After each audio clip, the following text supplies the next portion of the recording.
இது எவ்வளோ க்யூட்டாக இருக்குது பாருங்கள். இதான் very very first time in my life ஒரு பொட்டேட்டோ செடி போட்டு அது முளைச்சி வந்துருச்சு. சரி எதுக்கு தூக்கி போடுவோன்னு சொல்லிட்டு மண்ணில் வச்சுட்டு ஒன்றும் நான் பண்ணல. சும்மா தண்ணி தான் விட்டு வந்தேன் நான். அதுக்கு பார்த்தீங்கன்னா கிட்டத்தட்ட ஒரு 1/2 kg இருக்கும். எவ்வளோ அழகாக பேபி பொட்டேட்டோஸ்பாங்க. இன்னும் கொஞ்சம் பொறுமையாக இருந்தால் பெருசாக வந்துருக்குன்னு நினைக்கிறேன். பட் பரவாயில்ல, திஸ் இஸ் இனஃப்.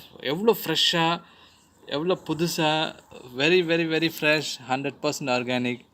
எவ்வளோ அழகாக இருக்குது பாருங்கள். வாவ், பார்க்குறதுக்கு அழகாக இருக்குது. இதில் ஃப்ரெஷ்ஷாக சிப்ஸோ இல்லை வீட்டுக்கு தேவையானதை ஃப்ரை பண்ணி சாப்பிட்லாம், இல்லை சாம்பாரில் போட்டு சாப்பிட்டா என்ன டேஸ்ட் ஆகுது தெரியுங்களா? அப்பா, பியூட்டிஃபுல் பியூட்டிஃபுல், சான்ஸே இல்லை. ஆமாம், பார்த்துக்கிட்டே இருக்கலாம் போல இருக்குங்க. செம்ம அழகாக இருக்குது. நீங்களும் ட்ரை பண்ணி பாருங்கள், கண்டிப்பாக வரும். Okay, happy gardening. Bye bye bye பாய்.